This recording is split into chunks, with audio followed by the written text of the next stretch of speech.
สบายดีกับทักทายสบายดีพ่อพี่น้องเมื่อสุขุสุคนบ่ต้อมฮักกับมาแต่นาพี่น้อง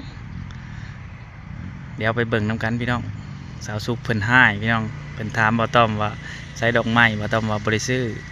ที่แท้บ่ต้อมซื้อมาแล้วบ่ต้อมปะไว้อยู่บ่นอนตอนนี้ฮักกับมาแต่นาพี่น้องไปเบิ่งน้ำกันเพิ่นกำลังขึ้นไขห้องพี่น้องไป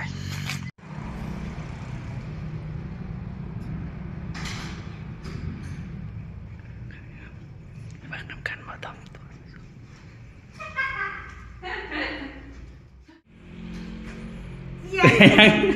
ยังจะสุก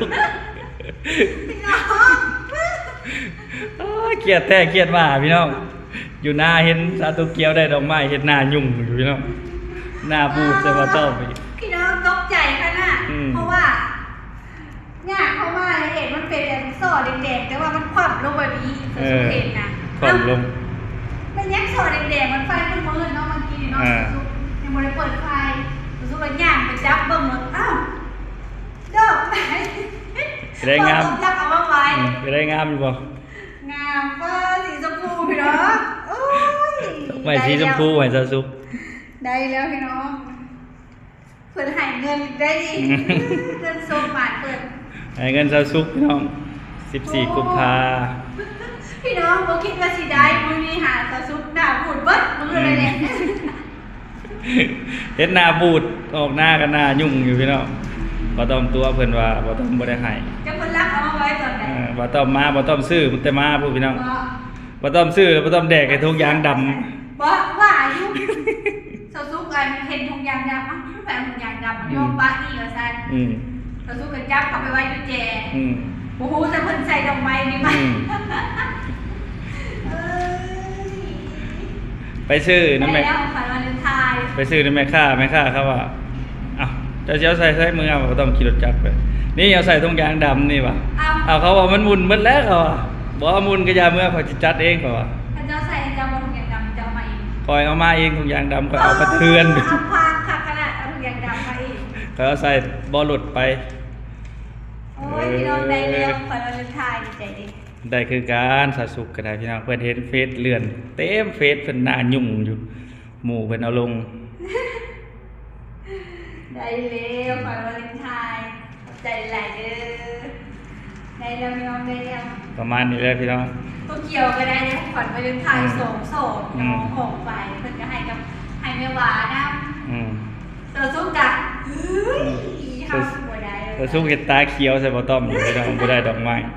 โอ้ยมาแล้วเขามาเห็นสอเด็กๆตกใจหมดเลยเพราะว่าพี่มาพี่เพราะว่าเนียนแห้งพี่น้องสาวสุขค่ะบ่ได้เห็นอันพี่รุ่นอย่างเลยบ่ได้เห็นสอดอกไม้แวบๆอย่างบ่เห็นเพิ่นให้ได้พี่น้องออกหน้าเพิ่นก็ให้สาวสุขก็ออกเอาแนวกินไปให้แม่หวานเนาะแม่น่าจะสิเข้ามาเอาเครื่องแล้วก็สิออกไปอีกป้าเนียนเนาะเพิ่นเห็นได้แล้วค่ะป้าจะซุปไปกินสิดาดไปบ่กินสิดาดเอาต้มข้าวกินสิดาดอีกเดี๋ยวเบิ่งตัวจริงเนาะอาบน้ำกันเดี๋ยวเบิ่งก่อนเนาะพี่น้องดีใจป่ะเอาไว้เลย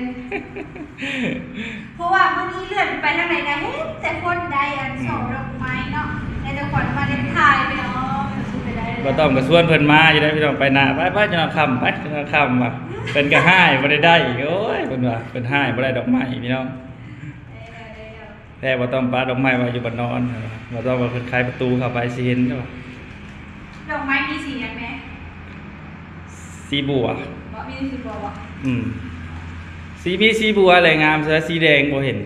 คันเห็นสีแดงมีชื่อสีแดงอยู่งามแล้วสีบัวกันเธอชอบมากสีบัวพี่น้องนี่เอาไว้หัวมานอนเลยไปอาบน้ำไปอาบน้ำกันประมาณนี้เลยพี่น้องดอกไม้บ่ต้องซื้อให้สาวสุกซื้อแต่ดอกไม้นะเพียงเนาะส่วนเงินนี่บ่ต้องประดับใส่หน่อยนึงเอาให้สาวสุก